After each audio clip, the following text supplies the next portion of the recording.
Ok. Bueno, el tema de cardiopatía isquémica, sabemos que han entrado preguntas, por eso es importante ver cada concepto. Imagínense cada día que están estudiando una pregunta a resolver del examen. Obviamente no sabemos cuál va a ingresar. Esta presentación está preparada en base al libro de Harrison, tanto de la 20 Tanto de edición la... como la 21 edición. Entonces hay algunos, sobre todo en la parte de epidemiología y tratamiento, que hemos encontrado algunas diferencias. Y tenemos la ventaja de que qué temas, sabemos qué temas han sido actualizados en la 21 edición con relación a la 20 edición, ¿ok? Con el acceso a su plataforma de MacGrill, ahí nos dicen qué temas han sido actualizados y qué temas no han sido actualizados. Entonces, se van a dar cuenta en los resúmenes que hay unos que han cambiado en cuanto al contenido y otros que no. Y lo mismo pasa en la plataforma, ¿ok? Aquí la clave es que ustedes, aparte de estudiar, de leer, es que practiquen las preguntas de la plataforma. Los PDFs que les han enviado les van a subir a la plataforma para que ustedes puedan practicar en cuanto a las preguntas y demás. Bueno, antes de repasar cardiopatía isquémica, es importante conocer, recordar sobre todo un poco de anatomía. Dentro de la anatomía vamos a ver que el corazón está irrigada por las arterias coronarias, el miocardio, el endocardio y demás. Estas arterias coronarias nacen del tracto de salida de la aorta, todo lo que estoy pintando ahora. Miren, aquí tienen un ostium, aquí tienen otro. De ahí nace. Por eso es cuando se afecta o cuando hay una malformación acá, en ese tracto de salida, pueden afectarse la salida de estas arterias coronarias. O cuando pongan alguna endoprótesis, los cirujanos eh, cardiotorácicos o los cardiólogos intervencionistas pueden obstruir. Entonces, de estos son los ostiums. Tenemos una arteria que es la arteria coronaria derecha, que va dando varias ramas. Una de estas son las ramas marginales derecha. Lo importante de esta arteria coronaria derecha es que irriga al ventrículo derecho en la mayor parte, junto con la circunfleja, ¿no? Toda esta parte del ventrículo derecho.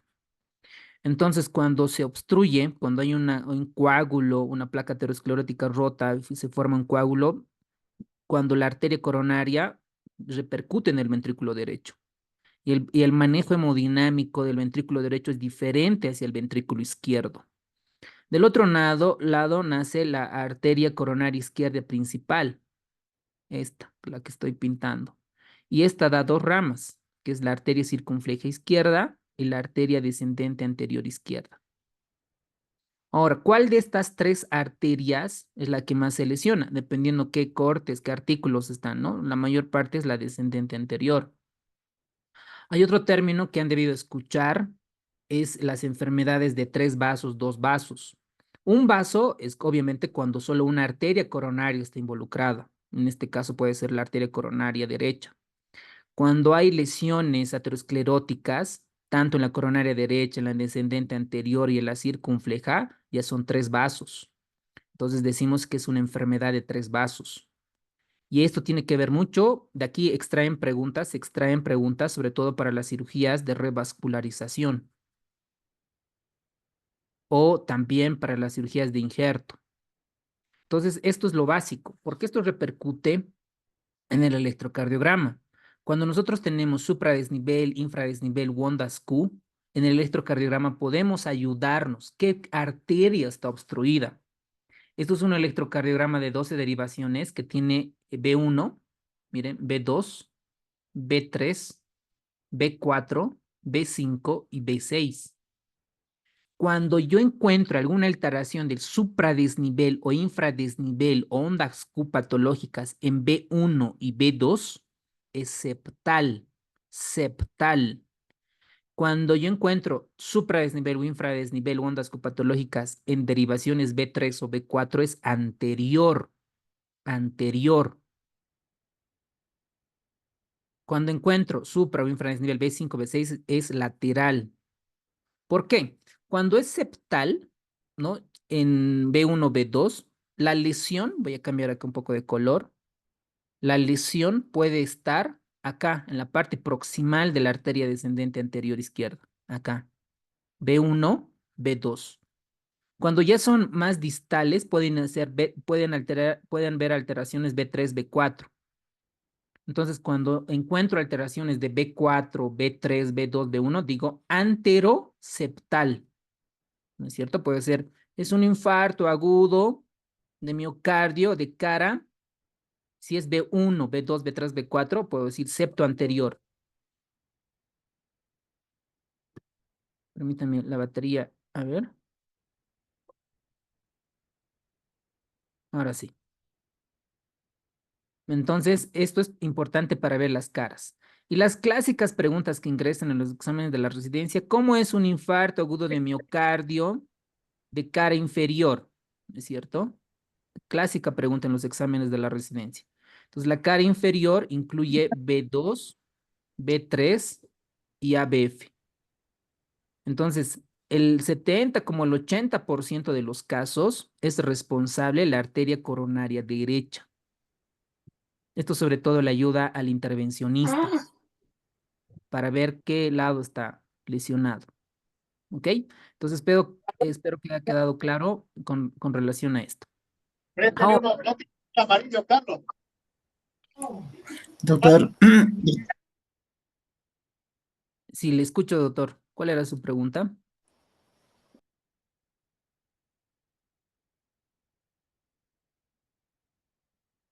Hola.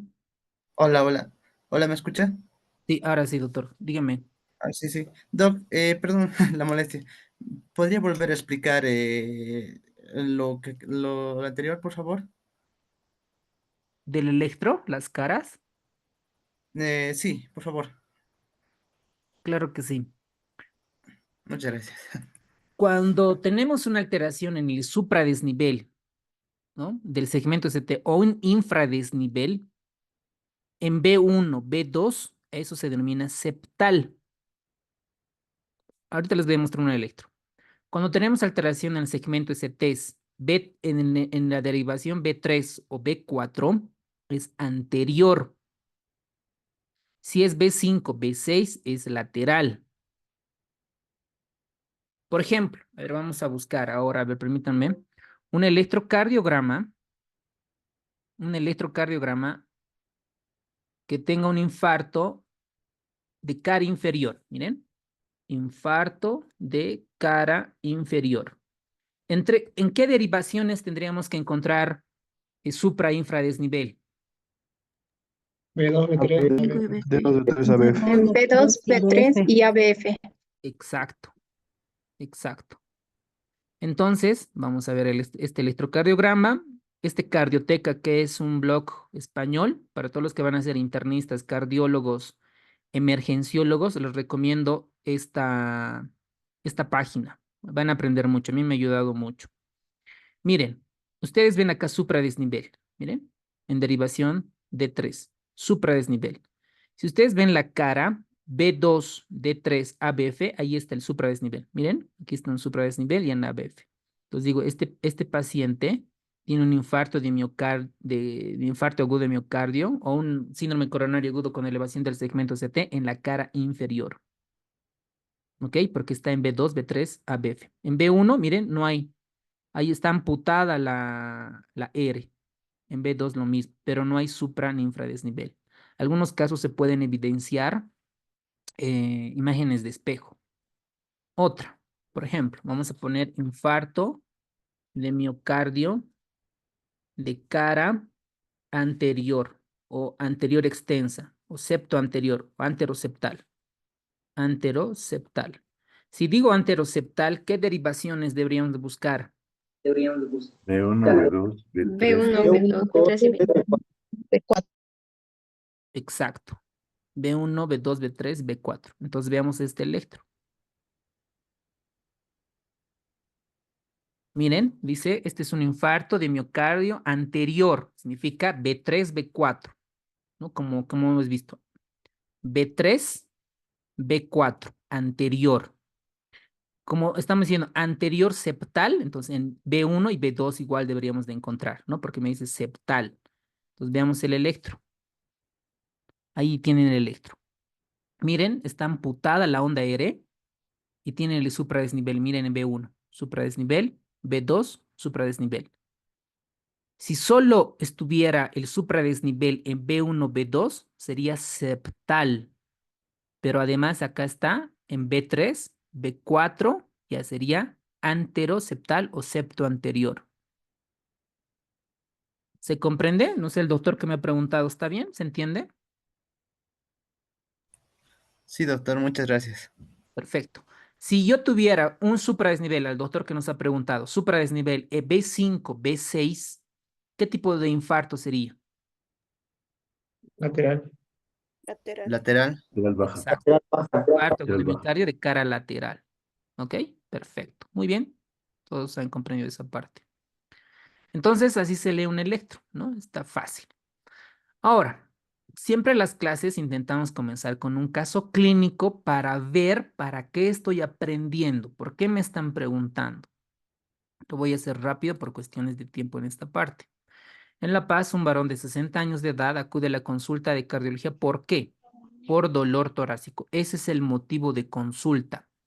El dolor torácico puede ser de origen anginoso o puede, digamos, de las arterias coronarias o puede ser de origen no coronario, ¿no? De origen no coronario. Entonces, dentro de origen no coronario, puede ser mucho, puede ser una neumonía, puede ser un síndrome de derrame pleural, puede ser un dolor muscular, sobre todo en los jóvenes que vienen, ¿no? 20 años, que no tienen factor de riesgo, y me dicen, me duele el pecho, ¿no? Me duele el tórax, y de repente están somatizando el dolor. Y dentro de los antecedentes personales patológicos de importancia, el paciente tiene hipertensión, tiene diabetes mellitus y dislipidemia. Entonces, yo sé que este paciente ya tiene factores de riesgo, factores de riesgo. No es lo mismo tener un dolor torácico en un paciente de 20 años que en un paciente de 40 años que tiene factores de riesgo. En este paciente de 20 años, si viene por dolor torácico, no voy a sospechar que tenga un infarto.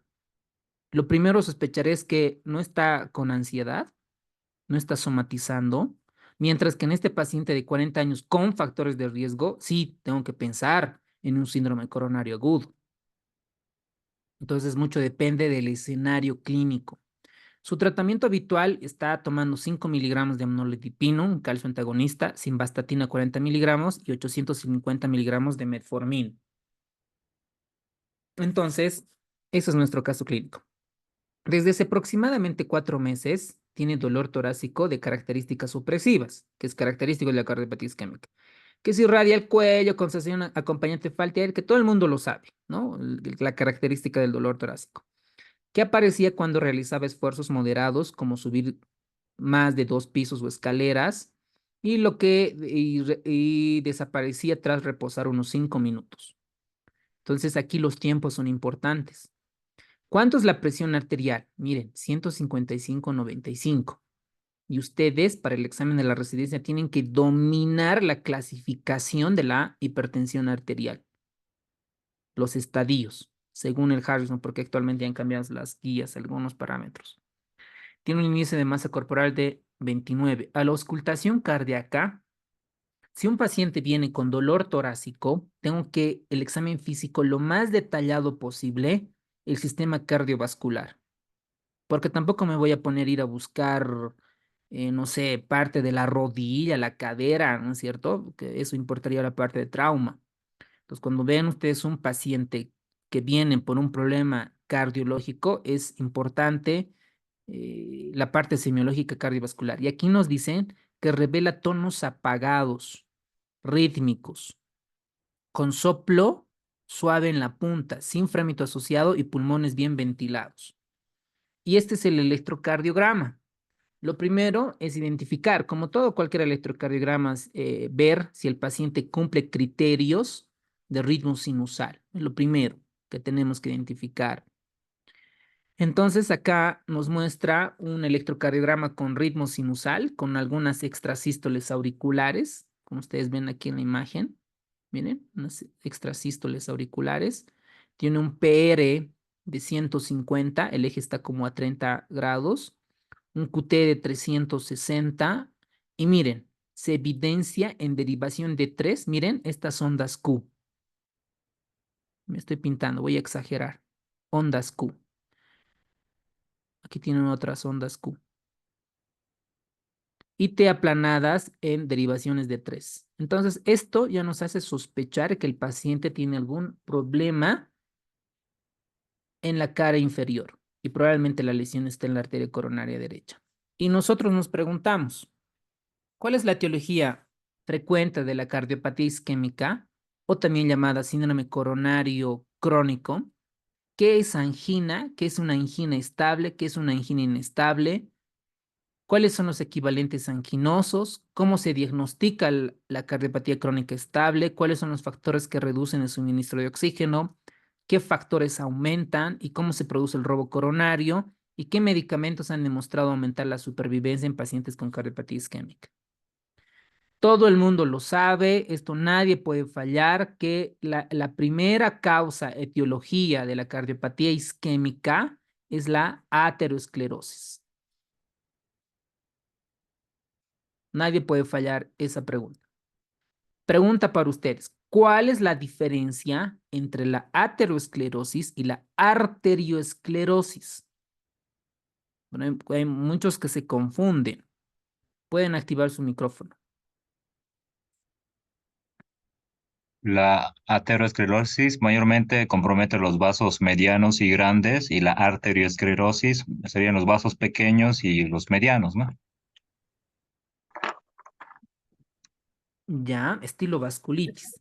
Ya, La otra vez. Aterosclerosis por ateroma y aterosclerosis es causada arteriosclerosis por principalmente por fibrosis. ateroma. Uno se forma a distancia.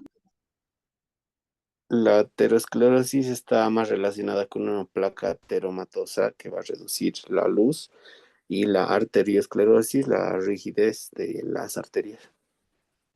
Exacto. Muy bien, doctor. Y la doctora que mencionó previamente igual. Muy bien, doctora. Esa es la gran diferencia.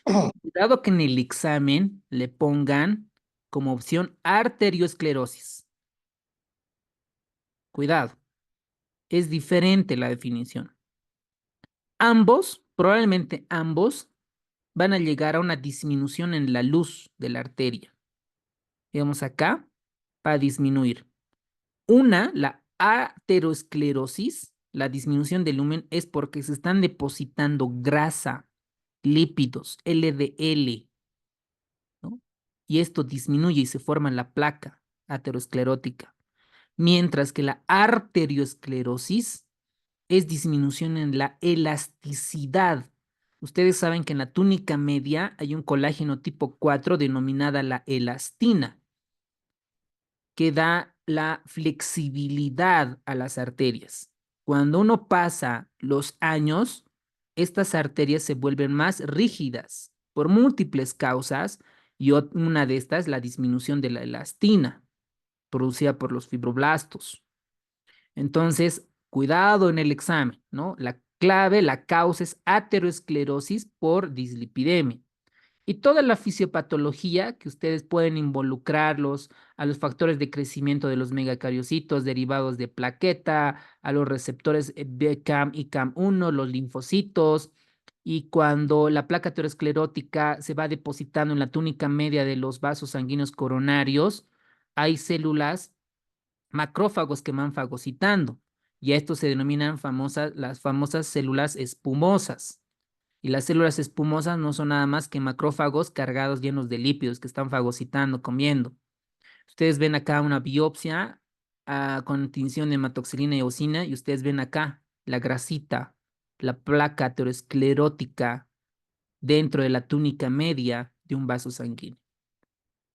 Entonces, esta aterosclerosis no solamente provoca, está involucrada el corazón, sino también va al cerebro.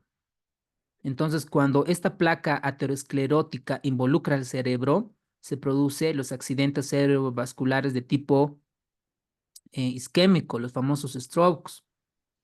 Cuando también afectan las arterias periféricas, por ejemplo, acá un paciente que ustedes ven un pie con datos de isquemia, de cianosis, es una enfermedad arterial periférica. Entonces, la aterosclerosis se produce, afecta a todo el cuerpo.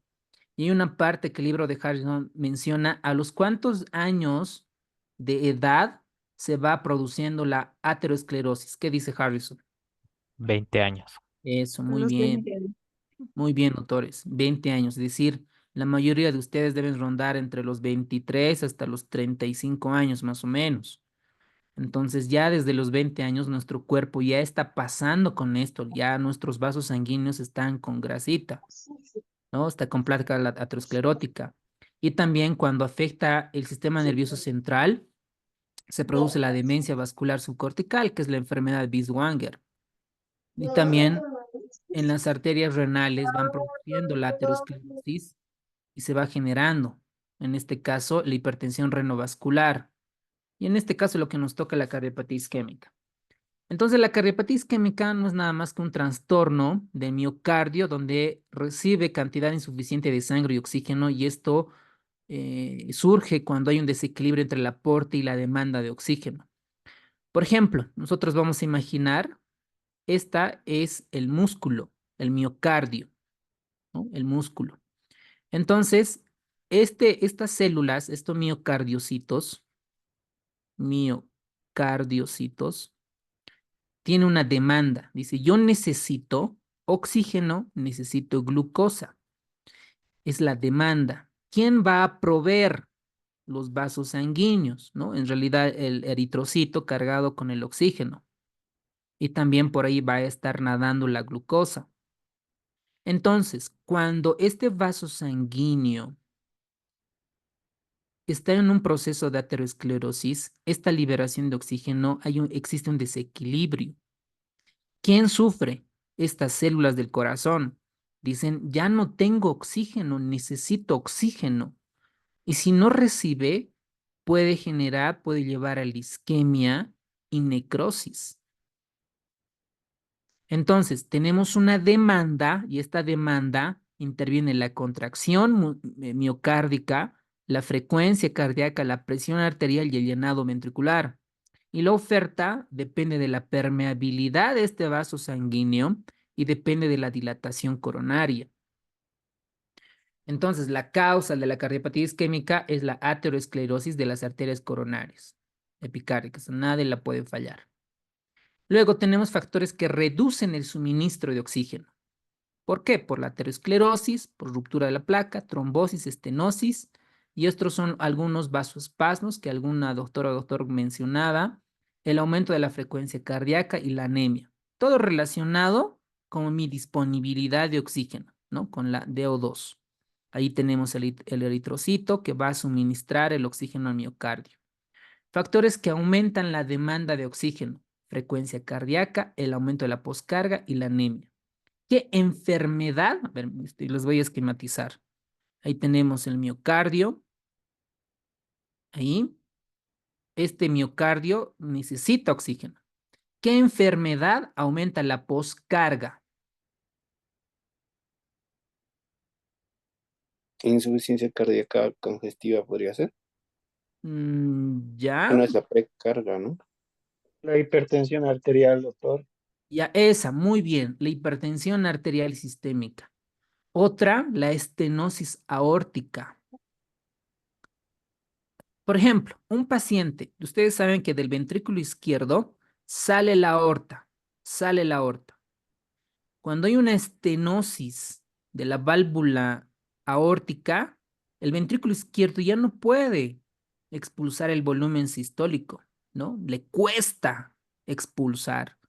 Entonces está aumentada la poscarga, ¿no? Está aumentada la poscarga. Lo mismo pasa en hipertensión. Aumentada la poscarga. ¿Y qué pasa? El ventrículo. El ventrículo izquierdo dice, ya no puedo expulsar volumen sistólico, me cuesta, hay mucha resistencia. Entonces el ventrículo izquierdo lo que va a hacer es hipertrofiarse, ¿no? Comienza a hipertrofiarse. Entonces en el electrocardiograma, ¿qué vamos a evidenciar? Datos de hipertrofia del ventrículo izquierdo. Esta hipertrofia es un círculo vicioso porque las células comienzan a consumir mayor cantidad de oxígeno y esto entra en un círculo vicioso. Por eso son factores que aumentan la demanda de oxígeno. Aumento de la frecuencia cardíaca, obvio, sístole, diástole, aumento de la poscarga, hipertensión, estenosis aórtica, y la anemia, obviamente, porque la disminución de la masa globular, pues no lleva la cantidad suficiente de oxígeno. ¿Ok? Esto de la Doctor, epidemiología, dígame, una, doctora, le escucho, le escucho. una pregunta, y entre los factores que disminuyen la oferta, ¿de qué manera, o sea, los factores que reducen el suministro de oxígeno, la frecuencia cardíaca, ¿de qué manera afectarían esto? ¿En la reducción o en el aumento? En la reducción, doctor. Ya. Eh, un corazón que late a 60 latidos por minuto, vamos a imaginar que consume una cantidad de oxígeno de 1200. ¿Ok? Está, digamos, usted está caminando a 60 latidos por minuto y comienza a trotar, su frecuencia cardíaca va a aumentar. ¿Por qué? Porque las células de su cuerpo requieren mayor cantidad de oxígeno y tiene que aumentar el gasto cardíaco. Entonces, su frecuencia cardíaca que está en 60, digamos usted comenzando a trotar, va a llegar a 110 latidos por minuto. El corazón necesita más oxígeno porque está aumentando la frecuencia cardíaca. Necesita más oxígeno. Por lo tanto, a 110 latidos por minuto, ya no va a consumir 1200, consumirá 2000 de cantidad de oxígeno.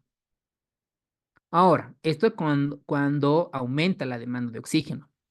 Acá también, cuando reducen, también está la frecuencia cardíaca. Esto tiene que ver con el tiempo de llenado ventricular izquierdo, con la diástole. Una persona que está latiendo rápido su corazón, está en taquicardia sinusal, el tiempo de llenado diastólico se acorta. A ver, explicando de otra manera, es como el corazón, ¿no? Hace sístole, diástole, rápido, rápido, ¿no? Entonces no comienza a llenarse, es el no, no comienza a llenarse completamente el ventrículo izquierdo. Por lo tanto, disminuye el tiempo diastólico. Por eso es cuando el aumento de la frecuencia cardíaca también reduce el suministro de oxígeno, porque no le llega todo. ¿Se entendió, doctora? Más o menos. Sí. Ujú. Muchas gracias, doctor. Excelente, muy bien. La clave es entender la fisiopatología. Para todos los que van a ser emergenciólogos, internistas, intensivistas clínicos, es entender la fisiopatología. Ahí les recomiendo cualquier libro de fisiopatología. Para mí es excelente, Fisiopatología de Porto, ¿no? Es buenísimo ese libro. Ahora, con relación a esta parte, todos los libros de epidemiología, todos los libros en este caso, todos los capítulos de medicina interna tienen la parte de epidemiología. Revisando todas las preguntas de los años anteriores y sabemos que son estos datos internacionales, no le den tanta relevancia, ¿no? O sea, ¿quién se va a aprender? ¿Tú crees que vamos a recordar que en Estados Unidos la prevalencia, incidencia, etcétera? No, no creo. Entonces, no le den tanta relevancia a la epidemiología del libro de Harrison, ¿ok? Porque no han entrado preguntas hasta ahora y espero que no entren. Entonces vamos a optimizar el tiempo, vamos a optimizar el conocimiento en factores, en conceptos potencialmente que sean preguntas de examen. Ahora, para todo hay riesgo, ¿no? Ustedes saben que la investigación que ustedes realizan, pueden ser estudios observacionales, o pueden ser estudios experimentales o cuasi experimentales, como quieran clasificar, experimentales. Los estudios observacionales tenemos de tres tipos: los estudios transversales, que nos ayudan a ver la parte de epidemiología, prevalencia, incidencia; los estudios de cohorte, ¿ok? Que normalmente suelen ser prospectivos; y los estudios de casos y controles. Y los experimentales están pues los ensayos clínicos aleatorizados. Estos factores de riesgo normalmente pueden estudiarse con estudios de corte o estudios de casos y controles. En los estudios de corte, normalmente suelen ser con odds ratio, es una variable para medir asociación. Y con casos y controles, ¿ok? En esta puede ser incluso OR, incluso puede ser riesgo relativo en cortes. Mientras los casos y controles suelen ser retrospectivos. Y en esto sí o sí pueden ser odds ratios. ¿A qué quiero llegar? Cuando ustedes lean algún artículo o en Dynamed, en UpToDate, cualquier artículo, les van a mostrar los factores de riesgo. Incluso Harrison, no sé para qué tema muestran la cantidad de odds ratio y riesgos relativos para cada variable. Entonces, cuando nosotros tomamos una cohorte de pacientes X, se han comparado que hay pacientes que tienen obesidad, que tienen resistencia a la insulina, que tienen diabetes mellitus 2 y tabaquismo, y otra cohorte que no tienen estas variables, porque aquí tenemos variables de exposición, ¿no es cierto? Y variables de resultado, en este caso sería la cardiopatía isquémica. Entonces, todos los pacientes que han presentado estas variables, estos factores, han desarrollado más cardiopatía isquémica. Entonces, los factores de riesgo son obesidad, resistencia a la insulina, diabetes, tabaquismo. Predisponen a que un paciente tenga cardiopatía isquémica. Incluso, aquí deberían darnos, ¿no? La obesidad tiene, por ejemplo, un riesgo relativo de 3. La resistencia a la insulina, un riesgo relativo de 2.1. Y aquí tienen que ver mucho los intervalos de confianza. Si los intervalos de confianza no pasan el 1, por ejemplo, aquí podemos decir un intervalo el riesgo relativo está de 1.9 a 3.1, no pasa el 1, esto va a ser una P estadísticamente significativa, menos de 0.05. Y esto hace que rechacemos la hipótesis nula. No sé si lo estoy confundiendo. El punto es que cada factor de riesgo tiene una medida. En este caso es riesgo relativo, son estudios de cohorte, o van a encontrar como odds ratio, que son estudios de casos y controles. También algunas de estas variables se suelen ejemplificar o se suelen mostrar en ensayos clínicos aleatorizados. La fisiopatología, creo que todas la conocen, es la obstrucción, la disminución de aporte de oxígeno hacia el miocardio. Entonces, aquí tenemos un aporte de oxígeno y una demanda de oxígeno. El aporte es lo que yo le estoy ofreciendo al corazón. ¿De qué depende? La cantidad de oxígeno inspirado, de la función pulmonar, la cantidad de la hemoglobina y el flujo coronario adecuado. ¿Me pueden preguntar en el examen? Sí. Yo prefiero que ustedes razonen a comenzar a memorizar. Sé que hay algunos conceptos sin necesariamente la tienen que memorizar, pero esto traten siempre de analizar la fisiopatología. Y los determinantes, la frecuencia cardíaca, como habíamos dicho, cuanto más alta esté, el corazón necesita mayor cantidad de oxígeno. La contractilidad de miocardio y la presión sobre la pared del miocardio. Esto es poscarga indirectamente, poscarga. Por eso los pacientes que tienen hipertensión arterial sistémica obviamente tienen riesgo de cardiopatía isquémica. ¿Ok? Muy bien. El flujo coronario. De aquí, ¿qué suelen preguntar en los exámenes de la residencia? ¿En qué fase el miocardio se nutre? ¿En qué fase? En la diástole. La diástole.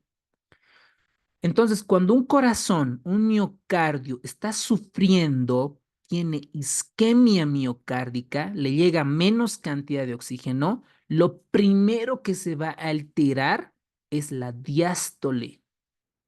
La diástole. Y pregunta para ustedes, ¿cómo puedo, digamos, llega un paciente a ti, ¿no? Y dice, doctor, quiero saber cómo está mi función diastólica. ¿Qué examen complementario le solicitarían? Ecocardio. Eso, muy bien, doctor. Con el ecocardiograma transtorácico, el ETT, vamos a ver cómo está la función diastólica. Entonces, dice, no, mi cardiólogo y me hice una ecocardiografía y salió que tengo disfunción diastólica. Ya me está diciendo que algo en mi corazón ya está yendo mal. Entonces, para el examen, es que el flujo coronario es bifásico, la diástole es la mayor parte y es en esta fase donde se alimenta el corazón. Eso la tienen que tener muy clara. Y el 75% tiene una parte de la resistencia que pueden ser por grandes arterias epicárdicas, en este caso las coronarias, que son las R1, los vasos prearteriolares, los R2, y las arteriolas y capilares intramiocárdicos R3. Pero de estas tres, la que mayor determina es el R2 y el R3. Esa es la resistencia que le están dando a las arterias coronarias. ¿Ok? Muy bien. Ahora, el flujo coronario está dominada o está regulada por dos vías, la vía metabólica y la vía de la autorregulación. La vía metabólica, su nombre mismo lo indica, metabólico, oxígeno. Si sabemos que al corazón no le llega mucha cantidad de oxígeno, disminuye la cantidad de oxígeno, los vasos coronarios se vasodilatan. Vasodilatan. Pregunta para ustedes, ¿cuáles son las sustancias bioquímicas que vasodilatan en el cuerpo? Vamos. El óxido nitroso. La prostaciclina. Muy bien. Óxido nítrico. Muy bien, doctores. En el corazón hay muchas sustancias vasodilatadoras en nuestro cuerpo, ¿no? Las prostaglandinas, las bradicininas, y este es el que más nos interesa en el corazón, el óxido nítrico. El óxido nítrico es una sustancia vasodilatadora para los que no saben, están recordando. Y hay un fármaco que estimula a la liberación y a la síntesis de óxido nítrico y por lo tanto favorecen la vasodilatación. ¿De quién estoy hablando? ¿De qué fármacos? Nitroglicerina, nitrato. Eso, el nitrato disosorbide, la nitroglicerina, básicamente son los nitratos. ¿Ok? Perfecto, doctora. Eso es lo que hace, ¿no? El corazón. Ahora, la otra resistencia que se adapta a la presión arterial es la autorregulación, ¿no? Por el sistema nervioso autónomo, el simpático y el parasimpático. El espasmo coronario, esto sobre todo se da en jóvenes. Y aquí nos ayuda, como es un espasmo, esto genera angina de Prince-Metal. Nadie puede fallar esto. ¿Cuál es el tratamiento para la angina de Prince-Metal o el espasmo coronario? Son los, Calcio Calcio antagonistas. ¿cuál? Nifedipino. Nifedipino. dihidroperidona. Amlodipino. Hidropiridínico. Ya, esa es la clasificación de los calcio antagonistas, los dihidropiridínicos y los no dihidropiridínicos, ¿no? Ahora, dentro de los calcio antagonistas, el que está recomendado es el amlodipino para angina de Prince-Metal, ¿ok? Los calcio antagonistas. Ahora, esta obstrucción de las arterias coronarias no necesariamente puede ser por aterosclerosis. También pueden ser por trombos arteriales. También puede ser una aortitis. Como les había comentado a un principio, acá puede generarse una aortitis, ¿no? Acá, esta es la aorta y esto se inflama. Se inflama y puede obstruir la salida de las arterias coronarias. Y por lo tanto, esta aortitis genera obstrucción y por lo tanto puede morir el miocardio. Pregunta para nosotros. Causas de aortitis. Aneurismas. Ya, puede ser los aneurismas, pero una causa importante es la sífilis. Generan artritis. Y otra causa son las anomalías congénitas, ¿no? Por ejemplo, el origen anómalo de la arteria descendente anterior izquierda, que puede generar cardiopatía isquémica. Entonces, como el corazón dice, estoy sufriendo, no me llega oxígeno a estas células del corazón, entonces va a darse en la manera de poderse regular. Por ejemplo, los pacientes que tienen hipertensión arterial sistémica, presión alta, que el asesino silencioso, aumenta la poscarga. Este aumento de la poscarga hace que el ventrículo izquierdo se hipertrofie. Miren, este ventrículo izquierdo hipertrofiado. ¿Por qué? Puede ser porque está con hipertensión arterial sistémica o una estenosis aórtica severa. Entonces, como las arterias epicárdicas, las arterias coronarias discurren por la parte en la superficie, entonces el oxígeno que le llega, ¿no? Le llega acá, a estas células, ¿no? Le llega bien a estas células, ahí.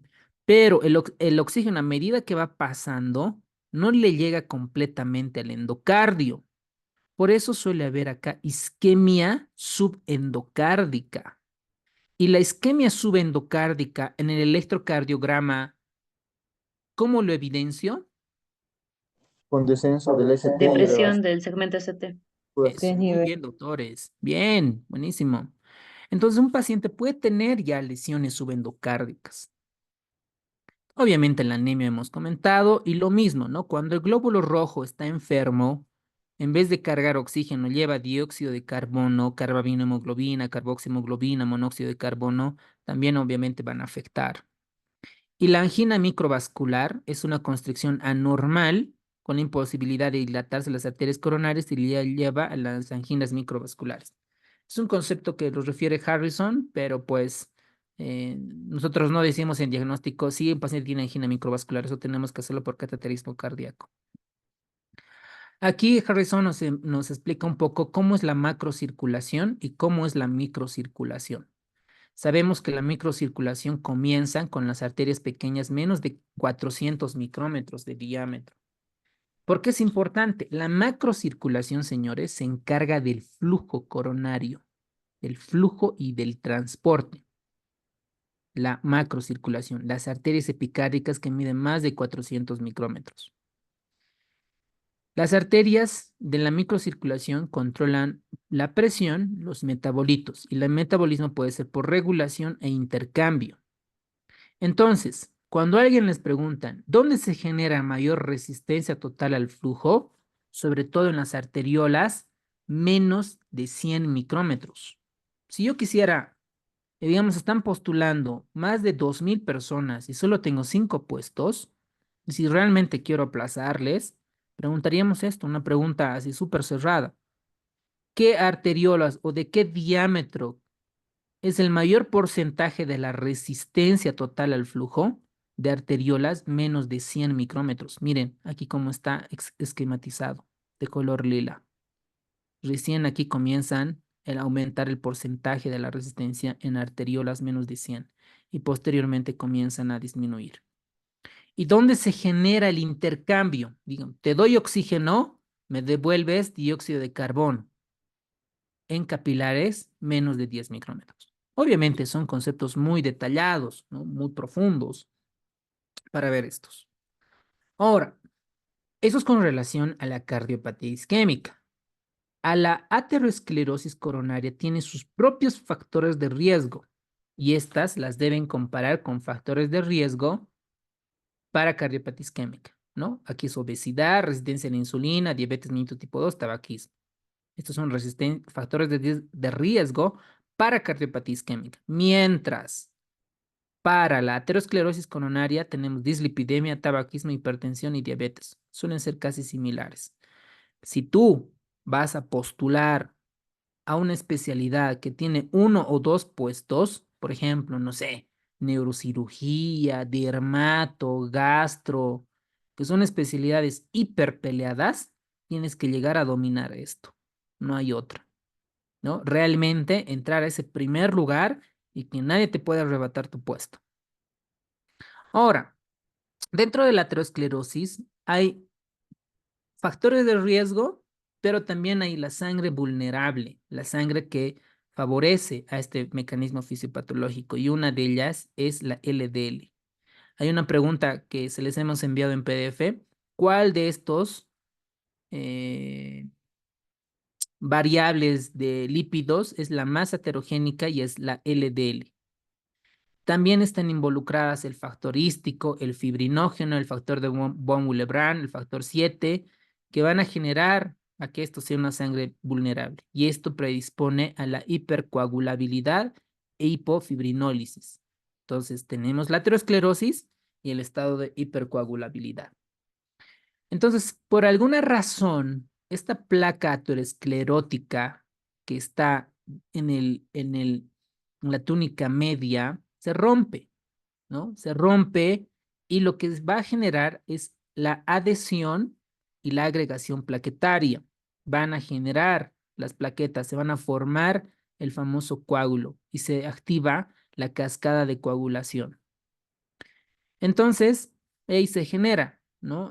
Ahí si se obstruye parcialmente, angina inestable o infarto agudo de miocardio, que lo vamos a ver la próxima clase en el síndrome coronario agudo. Ahora, aquí tenemos los desencadenantes de la isquemia. ¿Ok? La actividad física. Por eso un paciente con cardiopatía isquémica trota, hace ejercicios y le duele el pecho por la actividad física. Y también han debido escuchar, es que se ha infartado porque le ha engañado su esposo o su esposa, o porque se ha muerto su hijo, su hija o su pareja. Entonces hay una descarga adrenérgica importante de adrenalina, noradrenalina que predispone a la formación de vasoespasmos. Yo he tenido pacientes como de 30, 32 años que estaban involucrados en la parte judicial, ¿no? Que estaban manejando un proceso, un juicio así grave y estaban muy estresados y se infartaron. Imagínense una persona de 28 años o 30 años, joven, re joven, infartados, con la mitad del corazón no estaba funcionando. Entonces, el estrés emocional también predispone o desencadena un síndrome coronario agudo. Y siempre, ¿no? La taquicardia, que es por estrés o fiebre, también predispone a los desencadenantes de isquemia miocárdica. ¿Ok? Ahora, alguien se pregunta y dirá, ok, yo tengo el corazón, tengo el septo interventricular, ahí tengo el ventrículo izquierdo, el derecho. Entonces, las arterias epicárdicas están obstruidas, ¿no? Se están obstruyendo. La que más se afecta es el endocardio, ¿no? Porque no le llega mucho oxígeno.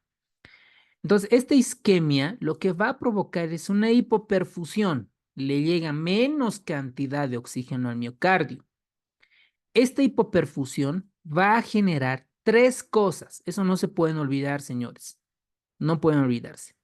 Va a alterar la función mecánica, la función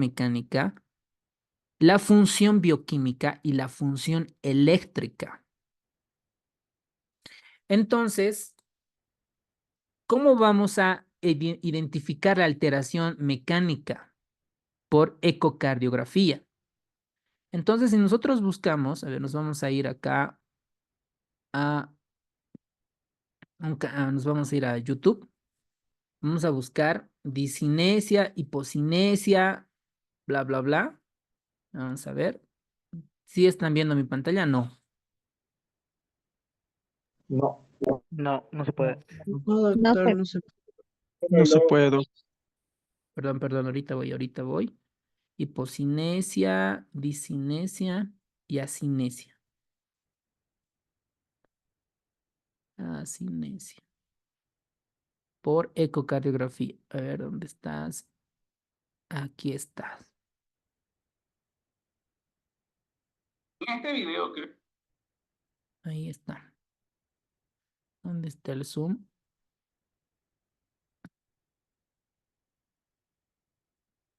Ahora sí pueden ver la pantalla, no todavía. Sí, Sí, doctor. Sí, doctor, sí, se ya ve. se ve la Sí, pantalla. entonces, Y ya la se ve. hipoperfusión genera alteración mecánica, ¿verdad? Esa alteración mecánica se puede traducir en hipocinesia, discinesia y asinesia. Entonces aquí explicar de conceptos ecocardiográficos como hipoquinesia, asinesia y discinesia. ¿Qué son? Primero, la hipoquinesia. La hipoquinesia se refiere a una disminución en la contractilidad de una parte del corazón. En otras palabras, los músculos cardíacos en la región no se contraen normalmente durante la actividad cardíaca. Esto puede ser causado. Miren, ustedes ven acá, este es el ventrículo izquierdo y hay una parte, una pared que no se contrae completamente. Tal vez no puedan diferenciarlo, no tengan ojos de cardiólogos, pero hay una parte del ventrículo izquierdo que no se contrae de manera adecuada. Entonces eso es hipoquinesia, ¿no? Es alteración mecánica por la cardiopatía isquémica. Por una reducción en el suministro de sangre.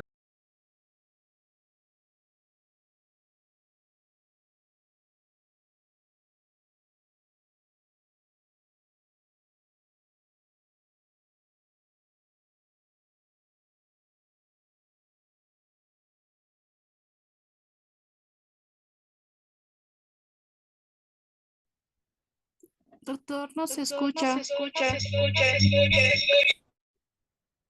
No se escucha, Doc.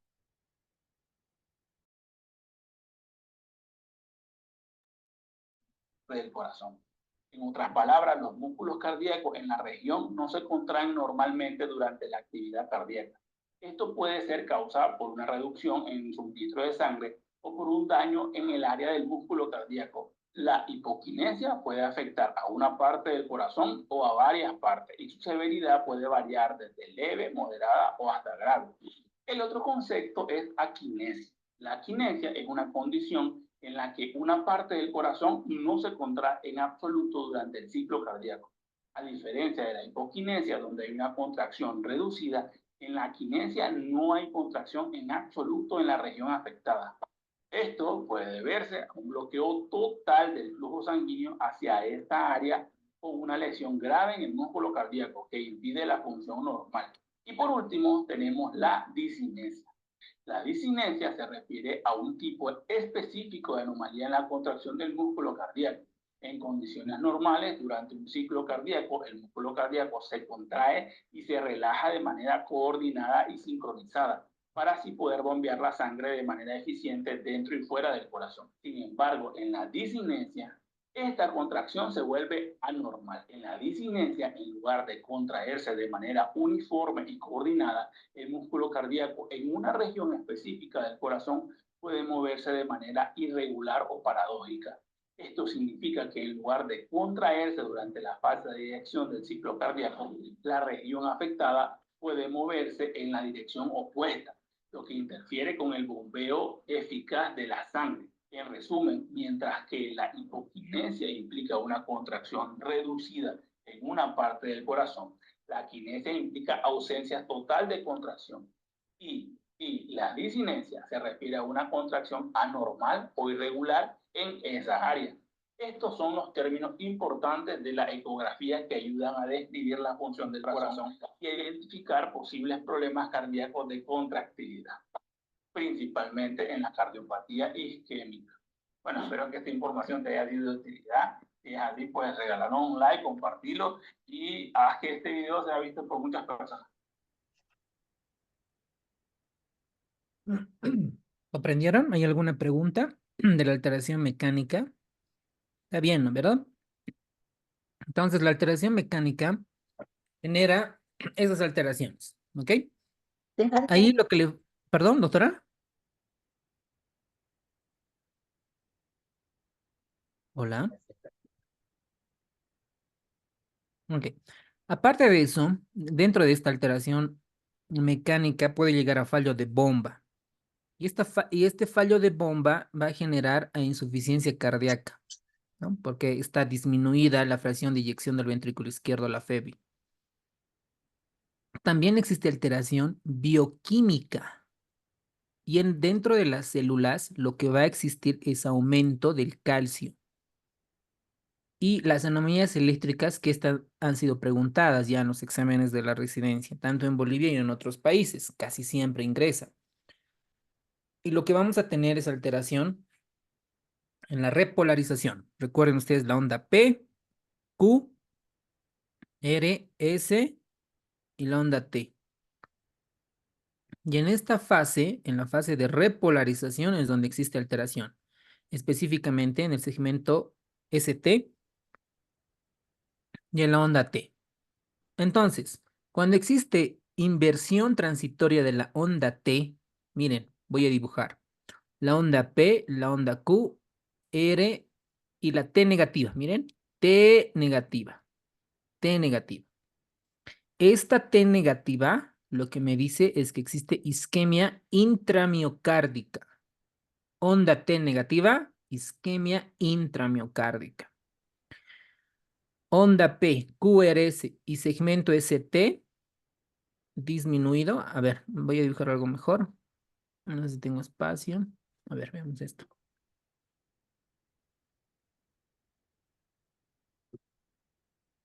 Onda P, QRS y infradesnivel. Miren, todo este infradesnivel. Este infradesnivel del segmento ST es lesión subendocárdica. Lesión subendocárdica. Significa que dentro de mi músculo esta lesión se está dañando.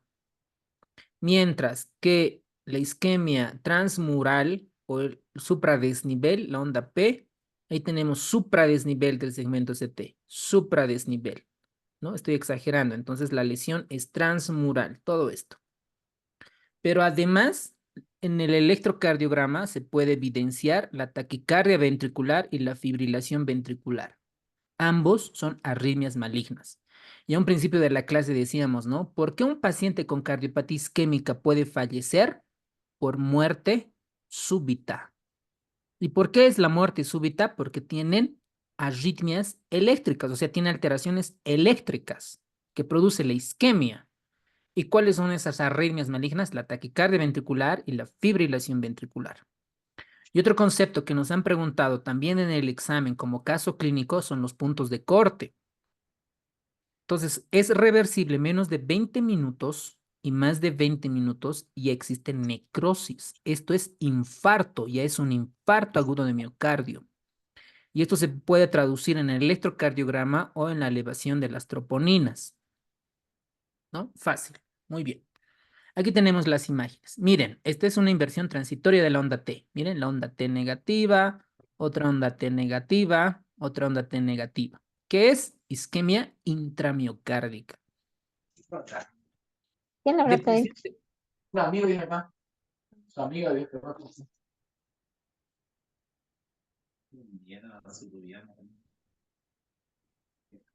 No se escucha. Estamos escuchando a usted, doctora Magalí. Ya, ahora sí. Entonces, decíamos que la parte de la depresión segmento ST es lesión subendocárdica y la elevación del segmento ST es transmural. Nadie puede fallar esa pregunta. Ahora, a medida que la isquemia, la aterosclerosis va disminuyendo el lumen, ¿no? Va disminuyendo, lo primero que se genera, y esta es posible pregunta de examen, anótense, es la disfunción endotelial y microvascular. Esta disfunción endotelial microvascular lo que va a generar es perfusión subendocárdica reducida. Y alguien se pregunta, dicen, pero ¿por qué el subendocardio? ¿Por qué el subendocardio? ¿Por qué no el epicardio? ¿O por qué no el centro del miocardio? ¿Por qué el subendocardio? Por la distribución de las arterias. Las arterias, ¿por dónde discurren? Por acá, ¿no? Por acá, por encima. Entonces, esta arteria que está llevando su oxígeno con el glóbulo rojo, las primeras células se van a consumir y las van a dejar al último, al endocardio. Por eso lo que existe es perfusión subendocárdica reducida. Y lo que va a existir es alteración del metabolismo y un segmento ST anormal. Luego existe la fibrosis miocárdica y la disfunción diastólica. Recuerden, ¿cómo se alimenta o en qué fase del ciclo cardíaco se alimenta el corazón? En la fase diastólica. Por eso acá se altera la diástole, la disfunción diastólica. ¿Y cómo puedo evidenciar la disfunción diastólica? Por ecocardiografía. ¿Ok? Por ecocardiografía. Y obviamente existe alteración segmentaria reducida. Y esta alteración segmentaria reducida, dice segmentaria, Es lo que nosotros vemos en la ecocardiografía como hipocinesia, ¿no? Alteraciones mecánicas, acinesia, discinesia. Esto significa que existe una alteración segmentaria de parte del corazón. Lo mismo en la motilidad regional y al final llega la disfunción sistólica. Y la cardiopatía isquémica es una causa de insuficiencia cardíaca congestiva. Muy bien. Ahora, cómo ya estamos en la mitad de la clase? Con eso terminamos. ¿Cómo es la manifestación clínica? ¿De qué viene el paciente? ¿Cómo viene el paciente? Primero es asintomático. Yo creo que ahora todos, la mayoría de nosotros, debemos tener algún grado de aterosclerosis, ¿no? Pero estamos asintomáticos, no nos quejamos. Pero cuando ya un paciente empeora la aterosclerosis, le va a doler el pecho, ¿no? Entonces, ¿cuál es la fisiopatología? Nosotros sabemos que tenemos el miocardio, ahí tenemos el miocardio que necesita oxígeno, y una persona entra en taquicardia porque hace ejercicio. Entonces, como no le llega oxígeno, disminuye la cantidad de oxígeno, activan receptores del dolor y el paciente se queja de dolor porque no le llega oxígeno. Ya esto se denomina angina. ¿Qué es la angina? Es un dolor torácico causado por isquemia miocárdica. Eso es angina. Y alguien preguntará, pero doctor, un dolor torácico también puede deberse por una disección aórtica, por un derrame pleural, por una neumonía. Eso ya no es angina. Será dolor tipo pleurítico, será una costomiocarditis, ¿no? Será una pericarditis, una costocondritis. ¿Me dejo entender? Ya no es angina. La angina es un dolor torácico por isquemia miocárdica. Y alguien dirá, pero ¿y cómo puedo identificar la isquemia miocárdica? ¿Por los factores de riesgo o por una prueba de esfuerzo? O porque en el electrocardiograma tienes datos de cardiopatía isquémica. ¿Me dejo entender? Eso es la angina. Ahora, esta angina se divide en varias, ¿no? Angina típica, atípica, o angina estable o angina inestable. Esta angina tiene una característica, una naturaleza que es creciente y decreciente. Significa que con el ejercicio aumenta, ¿ok? Eso es creciente, con el ejercicio aumenta y con el reposo disminuye el dolor. Y la duración suelen ser entre 2 a 5 minutos. Esto nos podrían preguntar, sí, es una pregunta muy detallada. No han entrado preguntas así, pero es bueno saberlo. ¿Cómo? Yo sé que este dato me voy a olvidar en un futuro. ¿Qué tengo que hacer, señores?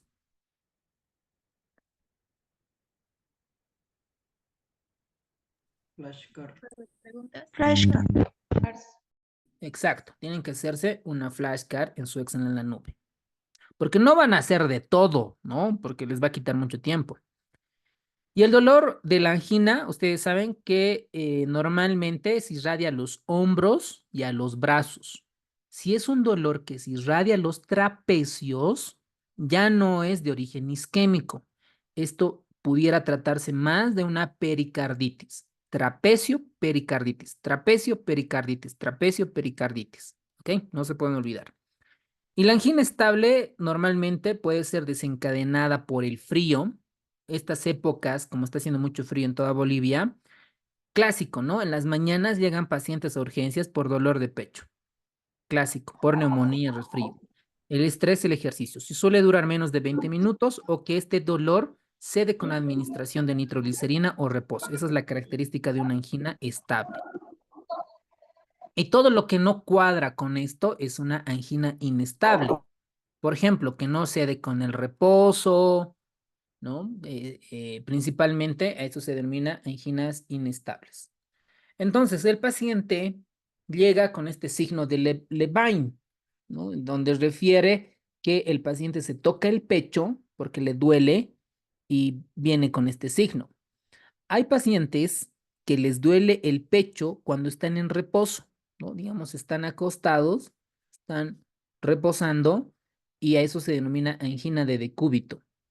Hay casos que también a los pacientes les duelen por la noche, eso se denomina angina nocturna. ¿Por qué? Porque aumenta el volumen telediastólico, es decir, cuando una persona todo el día está en bipedestación, la sangre se acumula en los miembros inferiores. Cuando ya se acuesta, ¿no? Ya está reposando, esta sangre retorna y por lo tanto aumenta el volumen telediastólico y puede generar angina nocturna. Y la angina de esfuerzo, normalmente cuando una persona hace ejercicio o algún tipo de resistencia, y esta suele desaparecer con el reposo o en un lapso de 1 a 5 minutos o con medicación de nitroglicerina porque es el vasodilatador importante. Ahora, uno se pregunta y dice, ¿cómo expreso la gravedad de esta angina, el dolor torácico de origen isquémico? ¿Cómo expreso? Con esta clasificación funcional de la New York Heart Association o de la clasificación de la Canadian Cardiovascular Society. Aquí se clasifican en 4, 1, 2, 3 y 4. Ojo con esto, señores. Esta tabla es importante, es relevante. Así que en su resumen, en su mapa mental, tiene que estar esto. Tiene que estar, porque fija, por lo menos como opción, les van a preguntar. Les van a preguntar. Entonces, la clase 1 es un paciente que tiene cardiopatía isquémica, pero no origina fatiga excesiva, ni palpitaciones, ni disnea, ni dolor anginoso. Es un paciente que tiene cardiopatía. Sabemos que está enfermo del corazón, pero no le genera ningún síntoma. En la 2 hay una limitación leve. La actividad habitual, como por ejemplo vestirse, ¿no? Origina fatiga o palpitaciones, disnea o dolor torácico, ¿no? Hay una limitación leve. En la 3 hay una limitación considerable a la actividad física. Por ejemplo, una actividad física menor de lo habitual, ahí esto pueden resaltar, memorizar, genera clínica. Y un paciente con clase funcional 4, es que cuando a la mínima molestia, o sea, la mínima actividad le impide realizar actividades físicas importantes y le generan clínica. Entonces, por eso nos refiere que si emprenden cualquier actividad física, intensifica dicha molestia. Esto nos pueden preguntar como caso clínico, como una pregunta cerrada, etcétera. ¿Ok? Así se van clasificando el dolor anginoso. Ahora, no todos los pacientes vienen con dolor torácico. No todos. No todos. Entonces, hay pacientes que por algún otro síntoma pueden tener cardiopatía isquémica. Entonces, a estos se denominan los equivalentes anginosos. Estos equivalentes anginosos. Dice, equivale a que el paciente pueda tener cardiopatía isquémica. ¿Y en quiénes se dan frecuentemente? Principalmente en mujeres, en pacientes diabéticos, en pacientes ancianos. Esos son el grupo de pacientes que suelen tener más equivalentes anginosos. ¿Con qué pueden venir?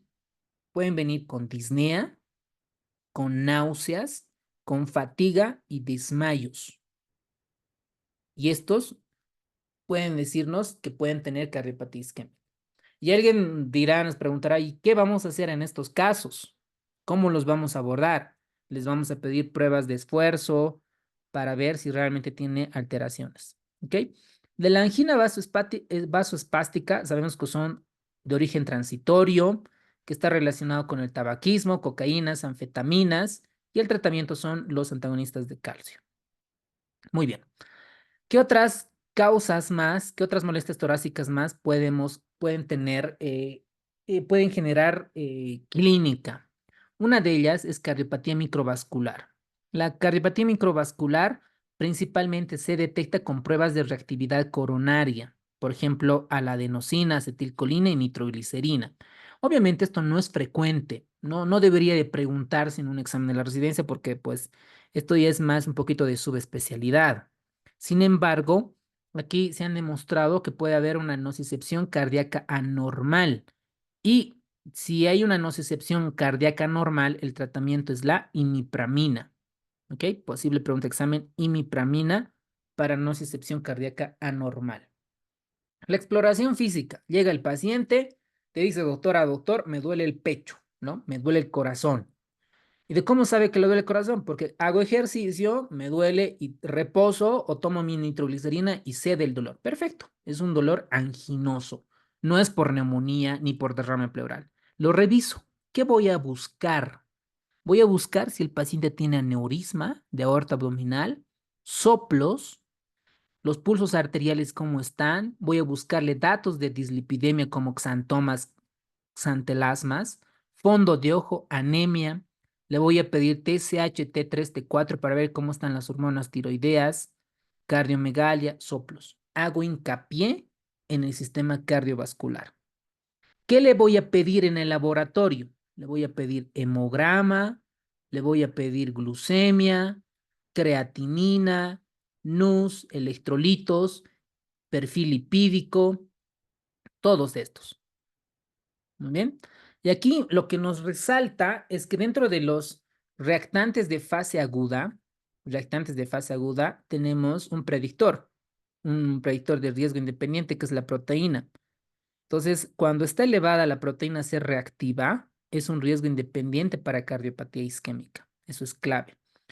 ¿Y qué le voy a pedir? ¿No? Lo reviso al paciente, le ausculto, le voy a pedir su radiografía de tórax y principalmente su electrocardiograma de 12 derivaciones. Esto le voy a pedir.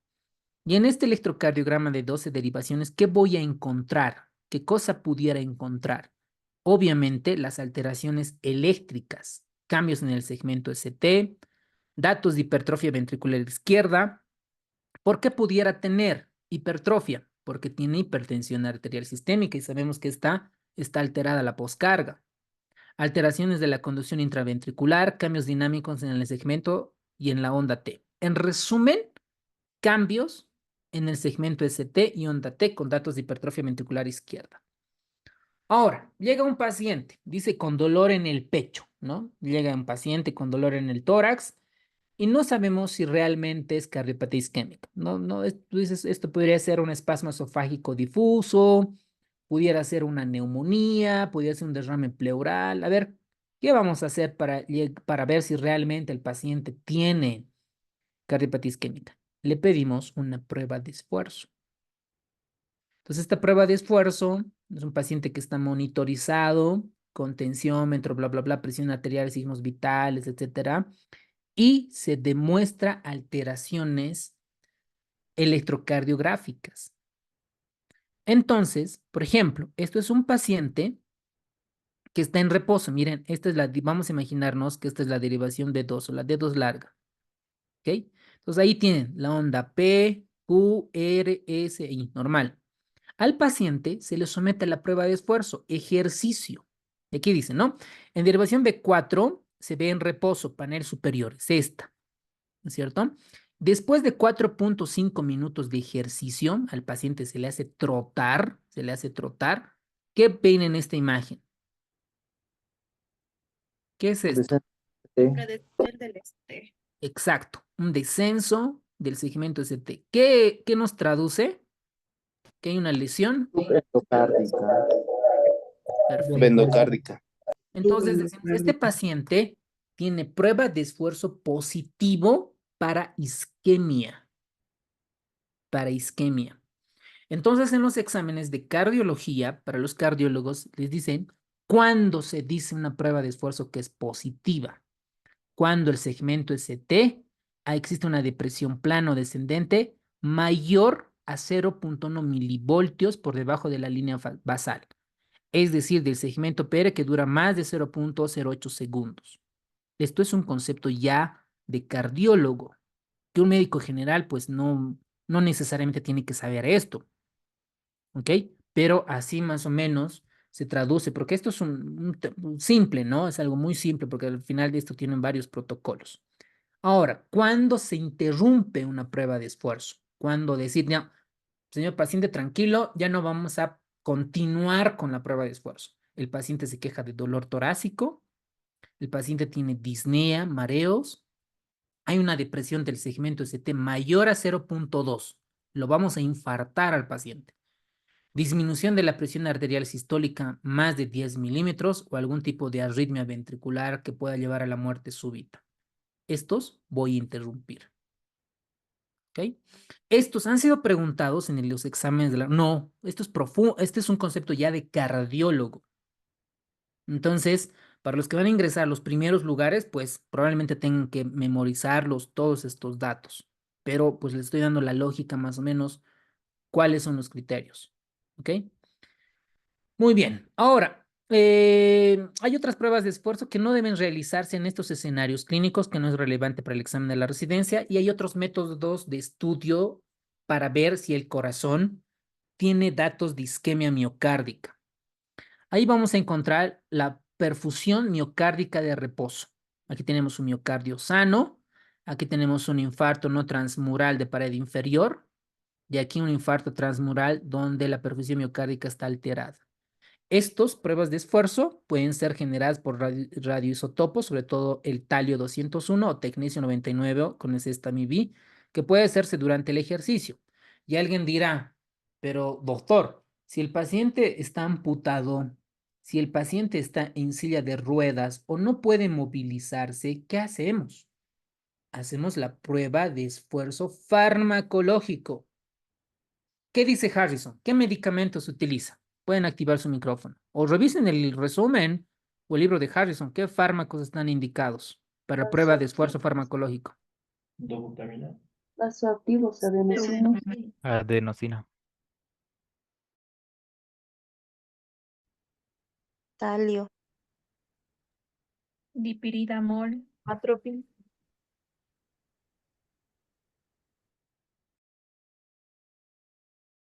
Dobutamina. Dobutamina.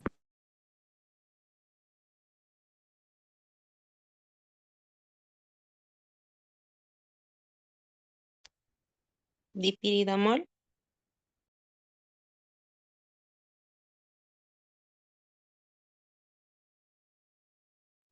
Aco. Muy bien, doctores. Tres fármacos. Tres fármacos para poder realizar prueba de esfuerzo farmacológico. Es lo que ustedes han mencionado. La dobutamina, que es lo que más se utiliza, el dipiridamol o la adenosina. Esos tres. ¿Por qué no se utiliza tanto el dipiridamol o la adenosina? Por el fenómeno de robo coronario. Entonces, preferentemente se utiliza dobutamina. Y alguien preguntará y dirá, entonces, hay que introducirle catéter venoso central? En algunos casos sí, ¿no? Se introduce el catéter venoso central por la yugular y se pone dobutamina, y la dobutamina es un beta 1 enotrópico. Entonces, esto estimula a que el corazón pueda latir más rápido y se hace la ecocardiografía y se ve, ¿no? Si el corazón tiene asinesia, disinesia, hipocinesia, y podemos decir que el corazón está latiendo de manera normal o tiene alguna alteración segmentaria. ¿Ok? El libro de Harrison nos muestra aquí un algoritmo de la valoración en paciente con certeza o sospecha de cardiopatía isquémica. ¿Cuáles son las indicaciones posibles para la prueba de esfuerzo? Nos está diciendo a quiénes le vamos a solicitar prueba de esfuerzo. Paciente con diagnóstico incierto, o sea, no sé si realmente es cardiopatía isquémica. Valoración del paciente en su capacidad funcional. Yo quiero ver si el paciente está bien. Valoración adecuada entre un programa terapéutico para cardiopatía isquémica. Si yo quiero ensayar algún medicamento, no quiero hacer algún ensayo clínico aleatorizado y demás. Y la puntuación muy anormal en el calcio, esto en los estudios de imagen. ¿El paciente puede hacer ejercicio? Sí. Entonces, le hago la prueba de esfuerzo con electrocardiograma en reposo. No, se realizará prueba de esfuerzo sin fin. Si tiene signos desorientadores del electrocardiograma en reposo, hago estudios de imagen. Y estos estudios de imagen puedo utilizar PET, resonancia magnética, gamografía de perfusión o una ecocardiografía bidimensional. Entonces depende del escenario clínico. Luego tenemos estudios de imagen. La ecocardiografía es importante a todos los pacientes que tengan angina crónica, infarto, falla cardíaca. Las pruebas de esfuerzo con otros estudios como el PET, resonancia, radionuclótidos y el score de calcio coronario que puede clasificarnos la puntuación de Angston para ver el riesgo de cardiopatía isquémica. El gol estándar para ver cómo realmente están nuestras arterias coronarias es la arteriografía coronaria. Por ejemplo, a ver, no sé, los que están en Cocha, ¿cuánto vale un cateterismo cardíaco? Diagnóstico. Yo quiero saber solamente diagnóstico para ver cómo están mis arterias coronarias. ¿Cuánto creen? Más o menos, no sé cuánto estará. O en, no sé, en La Paz, en Santa, más o menos. Bueno, entonces ustedes ven acá una arteriografía coronaria donde se evidencia la estenosis. Miren, por ejemplo, acá le ponen contraste y disparan los rayos X y se ve, ¿no? Cómo hay disminución de este lumen. Hay una estenosis en la arteria descendente anterior. Y aquí le ponen el stent y miren cómo el flujo se va recuperando. Luego la arteriografía coronaria, y hemos visto a quiénes vamos a realizar. Y el pronóstico. Tampoco el pronóstico ha sido muy preguntado en los exámenes de la residencia, así que esto se los leo para que puedan leer una repasada, pero no lo tomen como un dato de relevancia. Y el tratamiento, con esto terminamos. El tratamiento es contra la aterosclerosis. ¿Ok? Entonces, la aterosclerosis, ¿no es cierto? Vamos a ir a tratamiento de la dislipidemia, hipertensión, diabetes mellitus y tabaquismo. Y esto suele ser pregunta de examen. ¿Cuánto debe de estar mi LDL? ¿Cuánto es el objetivo? Menos de 70. Para Harrison, para el examen. Porque para la práctica diaria mucho depende de varios scores. ¿Y con qué disminuyo? ¿Con qué medicamento? Con los inhibidores de la enzima glutaril coenzima A, ¿no? Los inhibidores del HMG-CoA. Y estas van a reducir del 25 al 50% de estos LDLs. Y la presión arterial principalmente debe de estar entre 120 y 80 para evitar la hipertrofia del ventrículo izquierdo, ¿no? Evitar la poscarga. Y el tratamiento antiisquémico se realiza con nitratos, beta bloqueantes, antagonistas de calcio, antiagregantes, moduladores metabólicos, intervención percutánea y la revascularización coronaria. Ahora, veamos. Agentes de primera línea es los beta bloqueadores. Los beta bloqueadores. ¿Por qué? Aquí es importante entender el por qué. Porque disminuye el consumo de oxígeno por el miocardio. Recuerden que la taquicardia, que la frecuencia cardíaca aumenta el consumo de oxígeno y no nos conviene. Nos conviene disminuir el oxígeno, el consumo de oxígeno. ¿Cómo voy a hacer? Beta bloquear, disminuir la frecuencia cardíaca. Otros medicamentos de segunda línea son los antagonistas de calcio, los nitratos y la ranolacina. Y los medicamentos de tercera línea, principalmente está la ranolacina, si los betabloqueantes y los otros fármacos no han tolerado o no toleran los pacientes y son ineficaces. ¿Qué tienen que saber? Esto ya es farmacología, ¿no? ¿Qué es el mecanismo de acción del nitrato? Venodilatación, porque liberan óxido nítrico. Y aquí tienen las dosis de 0.4 a 0.6 miligramos y tenemos los nitratos de acción prolongada. Incluso Harrison nos da una tabla donde muestran las dosis y las pautas de estos medicamentos. Ahora, dentro de los beta bloqueantes, porque disminuye la demanda de oxígeno, el consumo de oxígeno, disminuye la frecuencia cardíaca, disminuye la tensión arterial y la contractilidad miocárdica. Esto tienen que recordar, señores. El beta bloqueador, beta 1, normalmente antagoniza el beta 1, ¿no es cierto? Los beta bloqueadores. Ahora, ¿qué función tienen los receptores beta en el pulmón?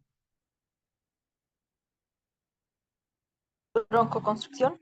Broncodilatación. Broncodilatadores. Eso, muy bien, doctores. Broncodilatación. Los receptores beta 2 broncodilatan. Si yo doy a un paciente beta bloqueante, voy a predisponer a la broncoconstricción. No sé si me dejo entender. Repito, beta 2 produce broncodilatación. Si a un paciente le doy un beta bloqueante, voy a inhibir la broncodilatación y voy a predisponer a la broncoconstricción. Por eso es que los beta bloqueadores se debe tener cuidado, es una contraindicación relativa en el asma y en el EPOC. ¿Ok? Ojo con eso, ¿no? Lógica, fácil de aprender. Ahora, como sé que el beta bloqueador disminuye la frecuencia cardíaca, ojo, voy a tener cuidado a todas las bradiarritmias, ya sea bloqueo auriculoventricular de primer grado, segundo grado, tercer grado. ¿Ok? Y otro en pacientes con fenómeno de Raynaud y antecedentes de depresión. También debo de tener cuidado en ese tipo de pacientes. Muy bien. Luego tenemos los calcio antagonistas. Recuerden, esto es importante para la angina de Prince-Metal. Los antiagregantes plaquetarios, principalmente la aspirina, que es un inhibidor reversible de la ciclooxigenasa 4. ¿Cuántos días vive la plaqueta, señores? 120 días. Muy bien. 14 días, ¿no? Entonces, la aspirina, un paciente que evitamos tener, por ejemplo, su efecto de la aspirina por lo menos unos 14 días, ¿verdad? Luego tenemos el clopidogrel, que básicamente bloquea la agregación plaquetaria mediada por los receptores ADP, P2 y L2. Y las dosis está de 300 a 600, principalmente 75 miligramos día. La de 300 a 600 es para síndrome coronario agudo, que lo vamos a ver en la próxima clase. Luego tenemos otros antiagregantes plaquetarios que, según algunos ensayos clínicos, han demostrado superioridad a los otros antiagregantes plaquetarios, como es el prasugrel y el ticagrelor. Muy bien. Aquí tenemos varios mecanismos de acción de cada uno de ellos. Vamos a resaltar el de la aspirina, que es un inhibidor de la COX, específicamente la COX-1, y del clopidogrel, que son dentro de estas, van a inhibir el PDY12, principalmente entre la adición y la agregación plaquetaria. Aquí tenemos los fármacos antianginosos, ¿no? Los nitratos de acción larga y las reacciones adversas. Los nitratos, como son venodilatadores, con esto terminamos, como son venodilatadores, vasodilatan, pueden ocasionar cefalea. Hiperemia, como vasodilata, más rojo, entonces hiperemia. Como vasodilata, disminuye la resistencia vascular sistémica y predispone a la hipotensión. Y si hipotensa, puede desmayarse, síncope. Hipotensión postural, taquicardia refleja y lo más terrible es la methemoglobinemia. Entonces, yo he visto algunos casos de methemoglobinemia. Por ejemplo, hay un paciente que ha recibido nitroglicerina porque era una cirugía cardíaca por cambio valvular aórtico, recibió nitroglicerina por hipertensión y como a la semana el paciente llega a urgencias diciendo que le falta aire. El motivo de consulta era disnea. Dice, doctor, me falta aire. Ok, al internito, tómale la saturación. La saturación periférica de oxígeno estaba en 98%. Entonces, ¿cómo te explicas y dices, está saturando bien, pero el paciente tiene disnea? Entonces, ya haciendo un análisis retrospectivo, es que el paciente había recibido nitroglicerina y se estaba tratando de una methemoglobinemia. Significa que la hemoglobina no suelta fácil el oxígeno. Entonces, no le llega oxígeno a las células periféricas y el paciente obviamente se queja de disnea, fatiga. Eso es la methemoglobinemia. Y las contraindicaciones es la miocardiopatía obstructiva hipertrófica. Para esto necesitan entender, vamos a volver a ver a nuestro YouTube para ver por qué está contraindicado, porque disminuye la precarga. Probablemente solo con hablar no se entienda, pero les voy a mostrar ahí cómo es la miocardiopatía hipertrófica. ¿Por qué está contraindicado? A ver, vamos a poner acá miocardiopatía hipertrófica obstructiva. Obstructiva por ecocardiografía. Vamos a ver ahí. ¿Dónde están? ¿Dónde está? A ver, aquí le pondremos ecocardiografía.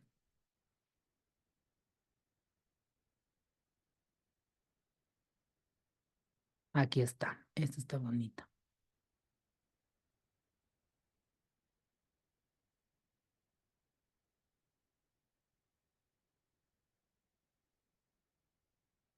Voy a poner pausa. Miren, esta es una ecocardiografía transtorácica en la ventana paraesternal eje largo. Esta es el septo interventricular. No sé si la pueden evidenciar. Este es el septo, miren, muy gruesa, ¿no? Muy hipertrofiada. Y esta es la pared del ventrículo izquierdo. Y este pedacito es el ventrículo izquierdo, este pedacito. Entonces, cuando un paciente, a ver, les voy a explicar, primero vean cómo es una miocardiopatía hipertrófica.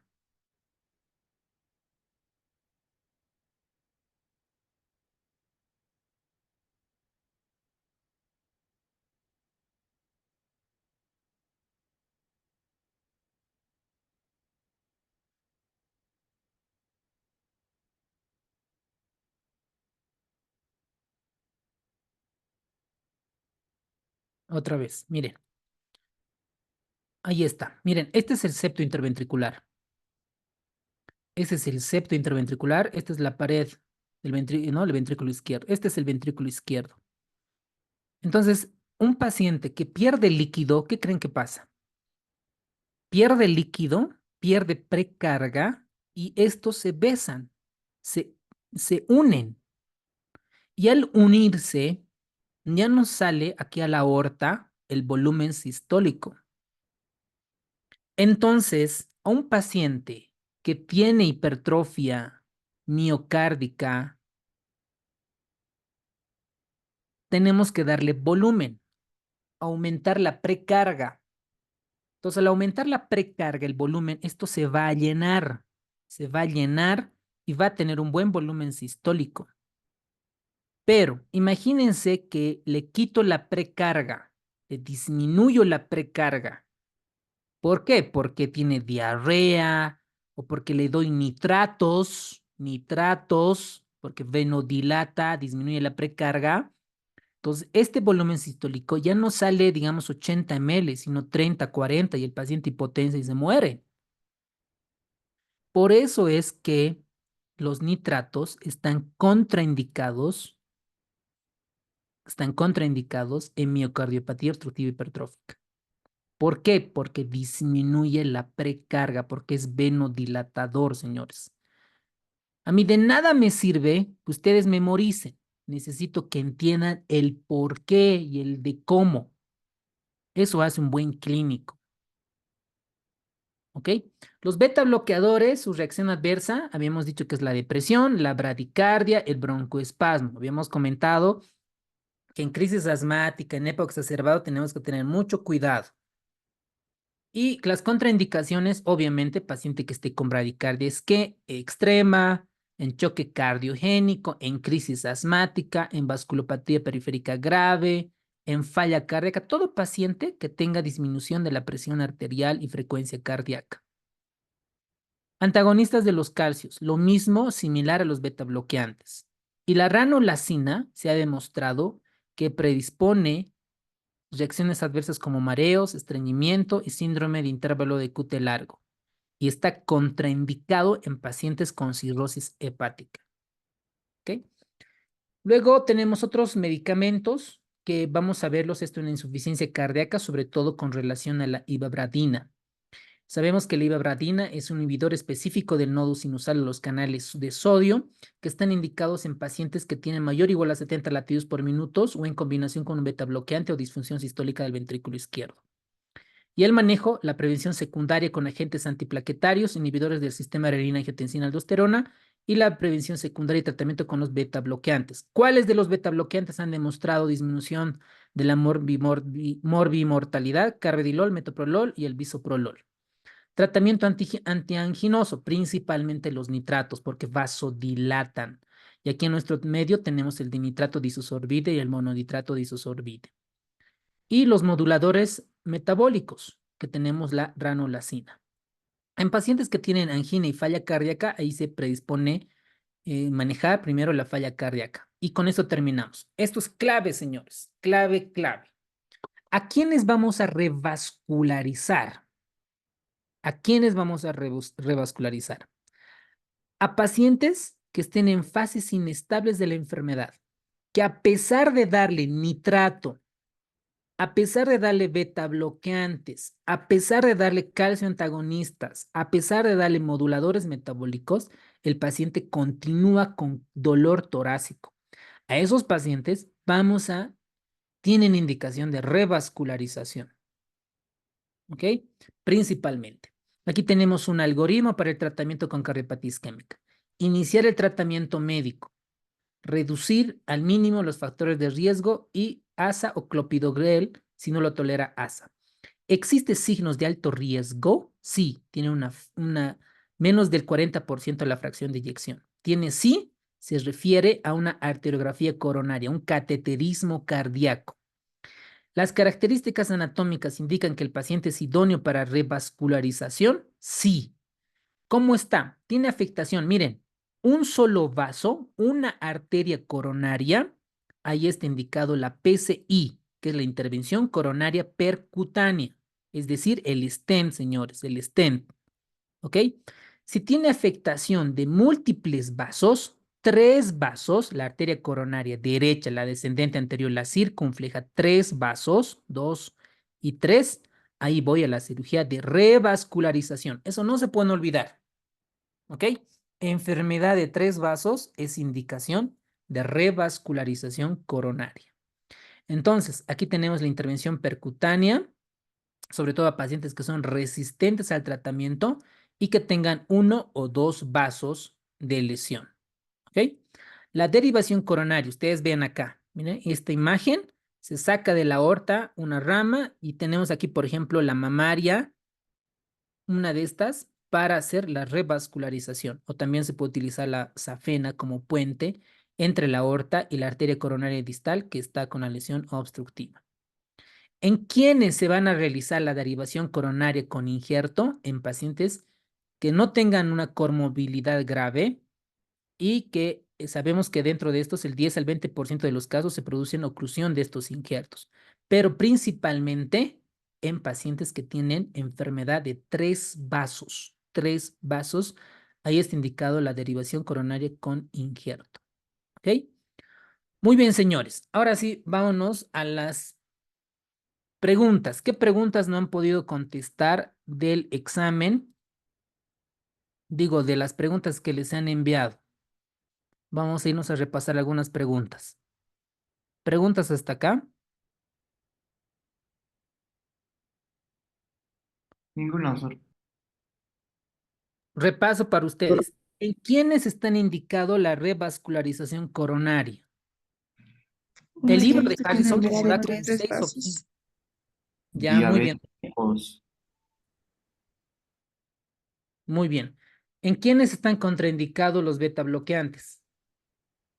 Pacientes Asmáticos. asmáticos, EPOC. Radiarritmias. Eso, muy bien, Asmáticos, radicardia severa. Eso, muy bien. Los nitratos, ¿en quiénes están contraindicados? miocardiopatía Cardiopatía hipertrófica. Eso, Sí, muy para bien. Muy bien. Ya, permítanme. A ver.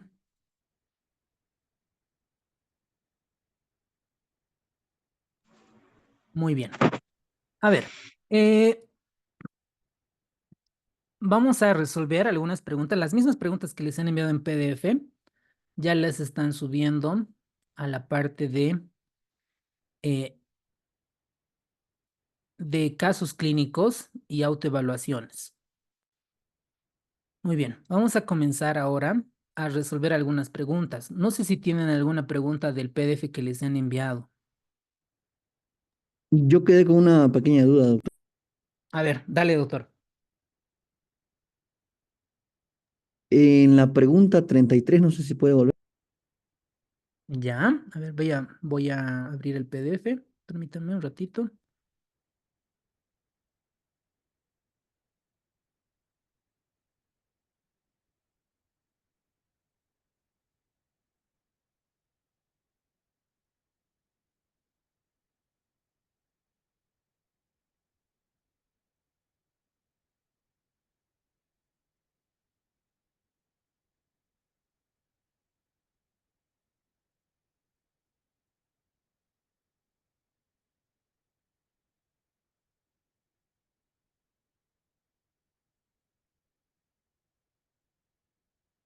¿Pueden ver mi pantalla? No. Aún no, doctor. No, doctor, no, doctor. A ver.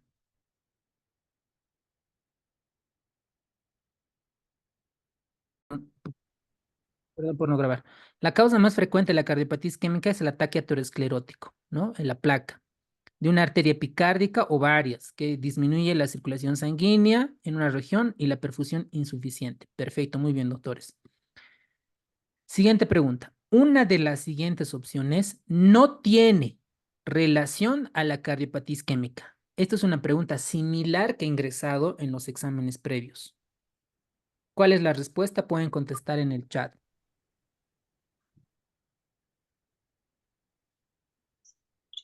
Ácidos grasos trans. La B. ¿Ya?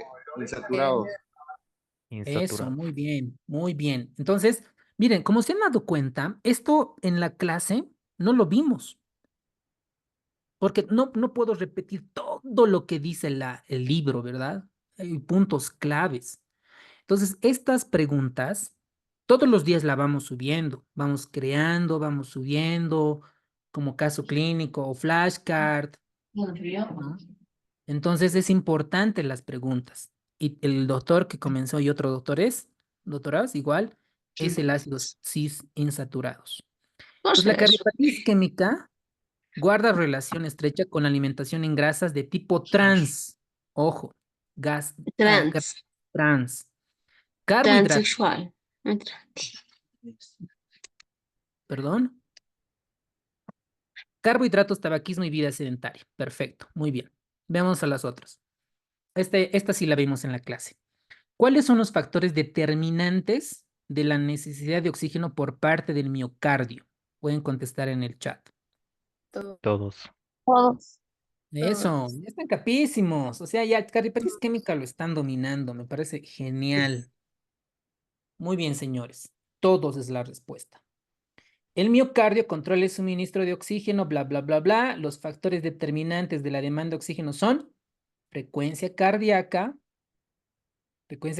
contractilidad y la presión sobre la pared de miocardio. Muy bien, doctores. Next. La capacidad de transporte de oxígeno de la sangre depende de... Todos. Y están muy capos ya. Sí, sí, sí, muy bien. Excelente, todos. Muy bien. La justificación ya, la vamos a pasar por cuestión de tiempo. A ver, veamos con esta.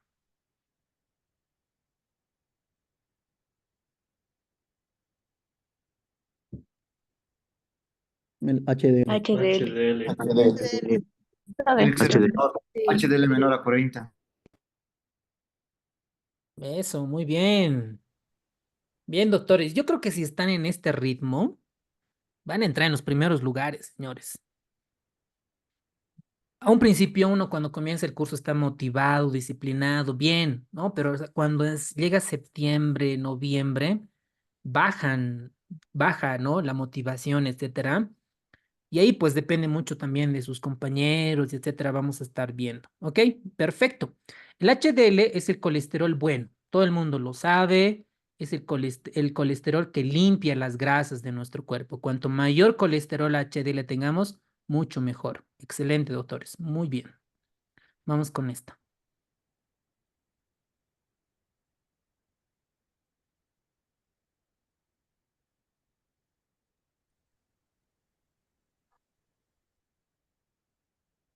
Conservar la superficie protrombótica.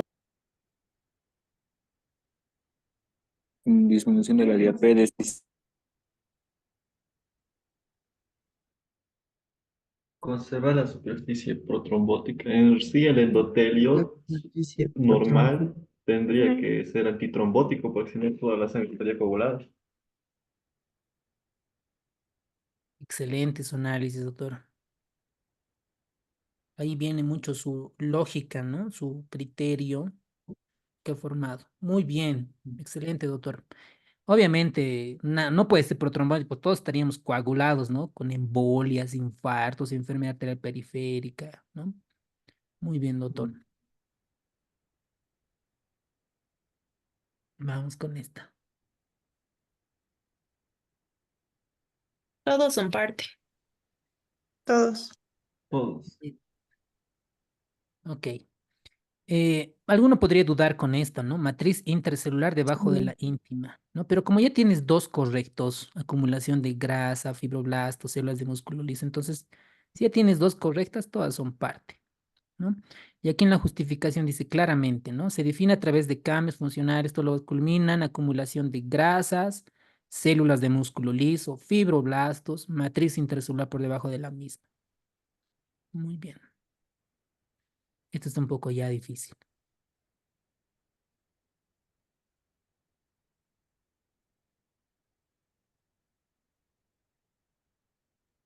La segunda, cuando el diámetro disminuye en un 25%, la circulación en reposo disminuye.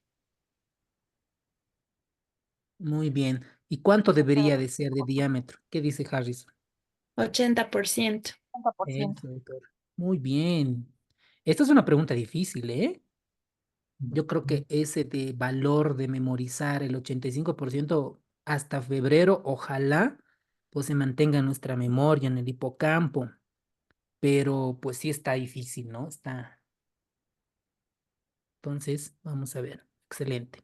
La aterosclerosis, bla, bla, bla, bla, bla. Y aquí dice lo que dice la doctora, ¿no? Cuando el diámetro se reduce cerca del 80%, la circulación en reposo llega a disminuir. Si se reduce aún más del orificio estenosado, puede disminuir el flujo coronario de manera notable y causar isquemia miocárdica en reposo o con un mínimo de esfuerzo. Excelente. Muy bien. Y estamos terminando.